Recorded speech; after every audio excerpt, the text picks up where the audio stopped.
Welcome to the Dogs Are the Best Friends podcast. I'm Emily, and my best buddy, Flynn, is here too. Today's guest is Ashley, and she shares with us about her dog, but it's not just her dog, it's her family's dog, and they don't all live together, so it's really a neat combination of a group of people that love this dog and are raising it. It's that dog's pack.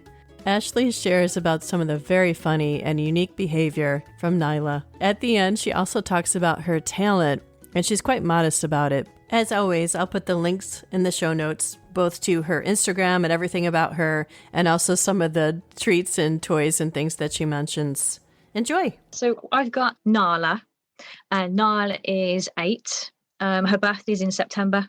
So she's just had a birthday, so she's just turned 8. And she's a German Shepherd. And I actually didn't know when we first got her. I didn't realise that there's different types of German Shepherds. There's actually different sub-breeds. And since we've got her, we've found that she's a silver sable. Oh, yeah. Which is a really nice colouring. It's a really nice colouring. So she's not as dark as other German Shepherds. She's kind of more blonde. The German Shepherds are like tan and black, like really tan, really black. Traditional, yeah. It's a traditional, proper looking German Shepherds. But she's more blonde, and the black is a lot paler, blended in with the blonde. Yeah. So she actually looks more like a wolf than a German Shepherd. Wow. So she's quite an interesting looking dog. Yeah. Interesting looking dog. And she's got these little markings on her toes. So where her claws are, she's got in the fur like a line going down as if it's like the claw marks on her toes. Oh, wow. It's really quite cute, actually. It looks like someone's got a pen and drawn just a down line on each toe. Oh, how cute. That's so cute. It's really cute. And then the artist in you comes out. It's just like you had it's so you. I love it. You noticed that part about her. No, she's beautiful. I appreciate all the symmetry. Yeah, she is. She really is. Yeah. She really is. So we got her when she was about 10 weeks old. Yeah. Because she's a rescue dog. So she came from the dog's home, and she was found when she was 8 weeks old, tied up to a tree in a park. Yeah. Somebody just tied her to a tree and just left her. And then she got found. It's sad. It's really, really sad. Who does that? I mean, it's a puppy. Usually people want puppies, but they're a lot of work, as you know. Yeah. It's like having a little toddler to start with, the chewing and all sorts of things like that. But no, they got from the dog's home when she was about 10 weeks old.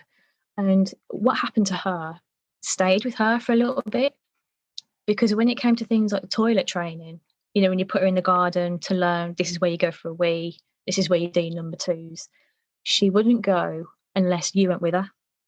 Wow. Because she thought you not being there or you shutting the door to let her do what she needs to do, it's like her being left again. Mm-hmm. So it triggered it, and that took a while to get past it. Sure. So it's really sad. So things that happen to dogs, it does stay with them. They do remember. Yeah, they do remember. They do. And I think you have to work with them to get past that point, to make them get past it. Yeah. No, it's so really sad, but with a lot of time and a lot of training has gone into her as well to grow her into a happy and confident dog. Like, she went to the obedience classes.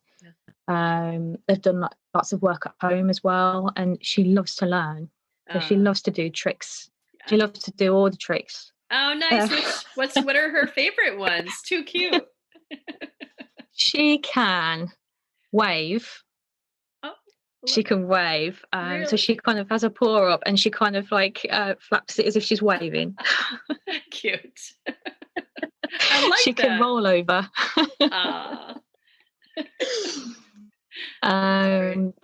So she can roll over. She can speak when you tell her. As well, she can bark. She can bark. And it's just really cute. She does it because she likes to learn, but then she gets treats. That's how she gets treats. So right. Yeah. She's very food motivated then too. Love it. Yeah. Yeah, very cute. And 8 years old. And so what kind of joy has she brought you? Because yeah, it was a little bit of a rough start then. And you can't blame her for being psychologically, scared about, because that's Yeah. all she knew in her young life.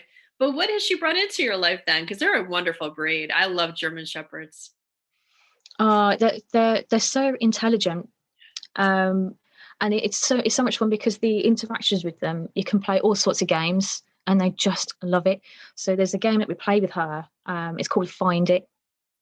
And what it is, you get, there's like chew sticks, sort of chew treats that come in like a long strip. Oh yeah. You break it into pieces.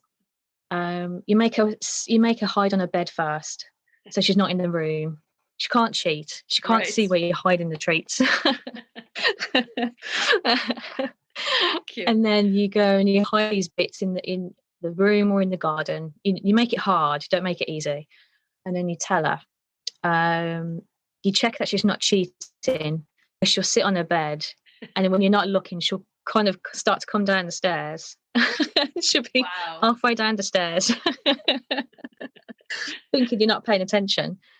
And then you let her in, and then she looks for it and stuff. It's really funny actually, and she just loves it. Loves finding the treats. So I think the types of games stuff you can play with her, but also just her personality quirks as well. So she's a massive TV dog. She's a massive TV dog. Really? And yeah, it's so funny to watch. It really, really is. So does she react to the people on the TV, or like, what does that mean? Because he does not pay attention unless there's a unique sound or music or something. Yeah, like something different. No, she thinks it's a window or something because she'll get this close to it, like her nose is almost on the TV. Wow, I love that. And she does it, and every time you switch it on, she just can't help herself because she'll there and watch it.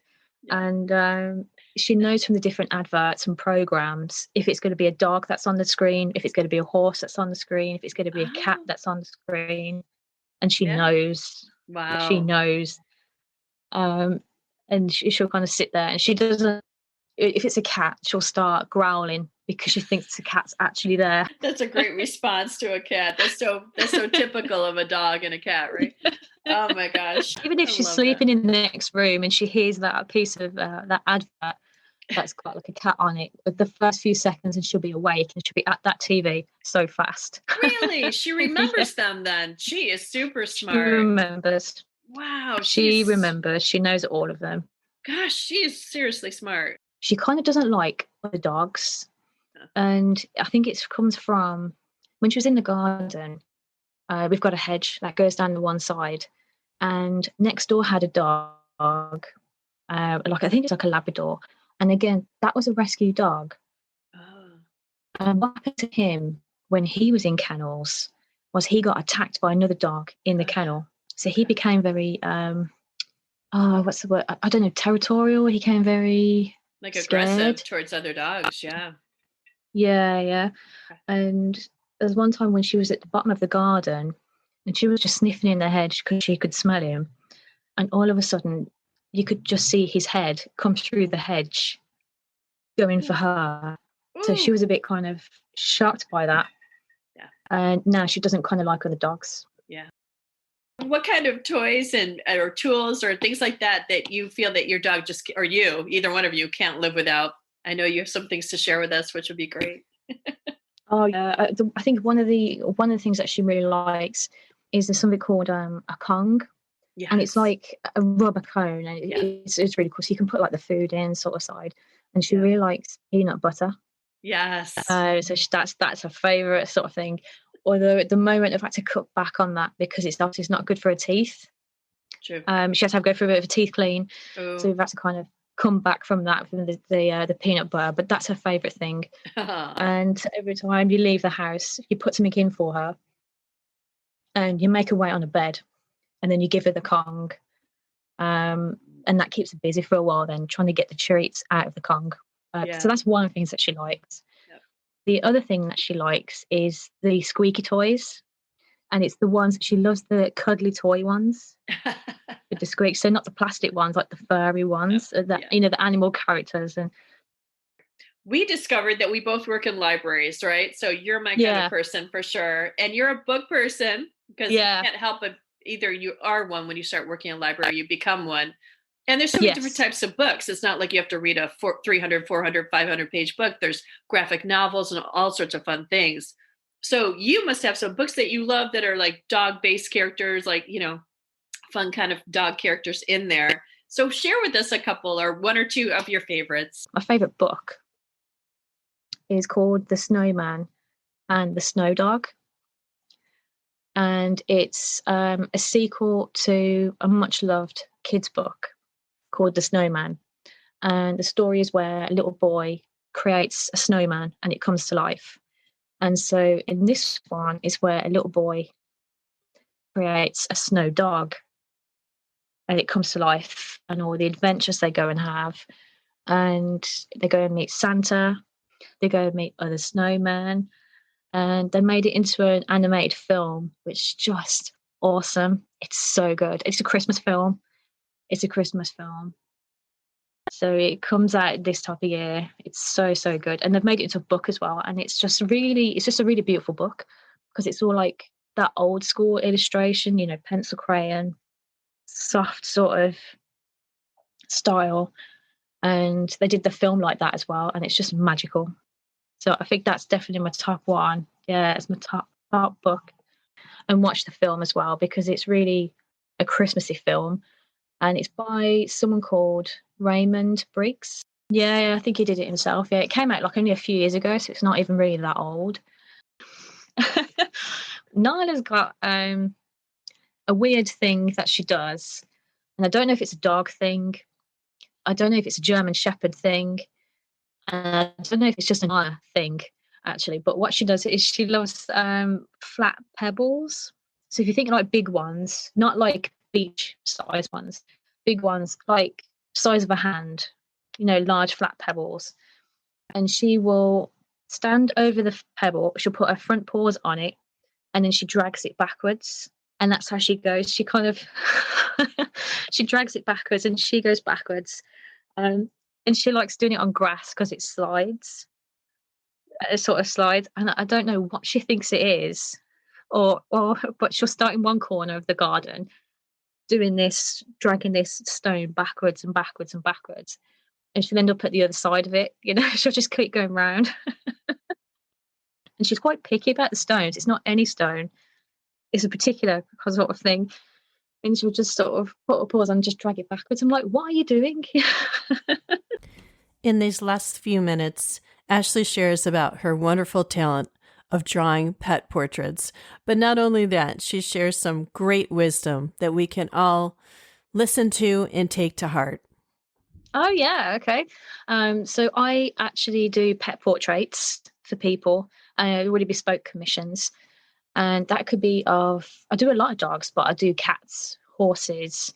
I have done like a gerbil as well before for a little girl. Yes, for a little girl.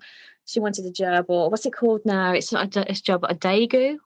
It's like a big chinchilla type. They're really big, actually. Yeah, they're really big. They're really cute and really big.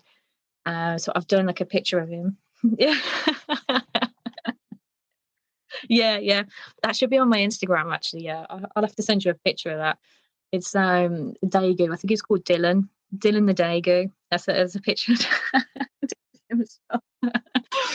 But so I do the pencil. I do them in pencil. Just that's a medium that I kind of like. That's my main strength, really. Playing with pencil. You can get the tones. You can do the fur texture. You can do the depth, the shadows with pencil. And I love doing the eyes. Actually, that's where you can show the personality and the characteristics in all the pets. It's always in the eyes. So I do them in pencil. I do them various different sizes, and I paint their names in gold, like metallic gold paint as well. So it's got like a nice shine to it. So when you're on it on the wall, it's just something a bit special, I think, when I do that. At the moment on my Etsy shop, I'm doing like printable wall art, pet themed.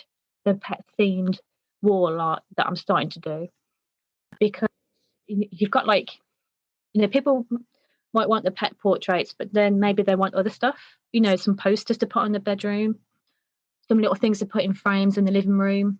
Everybody kind of joins in looking after Nyla. So it's a whole village, a whole pack looks after her, a whole pack. I had, so I've done some other pet quotes as well, just because I just thought they'd be quite fun pieces to have on the wall, to go along with some images. So that's something I want to look at doing. And with the pet portraits, I do want to look at doing some other animals, some snakes, some birds, parrots, rabbits, and to look at doing some stuff for them as well. That whole community of pet owners. Do you know what, actually, because now we're in the time of coronavirus, as we're speaking now, and with all the other stuff that's going on with Black Lives Matter and things like the elections, and there's just seems to be so much like violence and protesting, and I get it. I just think it's so important to kind of just look after each other, and just to be kind and look after each other. And kind of over here at the moment, there's so many stories of where people are being abusive to like shop staff. There's lots of frustrations and so many stories you hear of people, just violence and all sorts. I'm like, but just really need to be nice to each other. I just think it's really important. I hope you enjoyed Ashley's descriptions of Nyla's quirky ways. I really did. And if you have a chance, have a look at Ashley's store. She has an Etsy store and a website. And if those images capture you, go ahead and contact her, because as you can hear, she's a true animal lover, and especially a dog lover. So you might enjoy having her do some work for you. Most of all, I love what she says at the very end. We need to be patient with each other. I know we're all feeling the stress of we're almost going on a year, really, of having COVID, and really difficult things happen in our world. So maybe we could step back, count to 10, and start again, and try to be loving and kind, because that's really what the holidays are about. I wish you a great week, my crazy for the canines friend. Take care of yourself and each other. See you next week.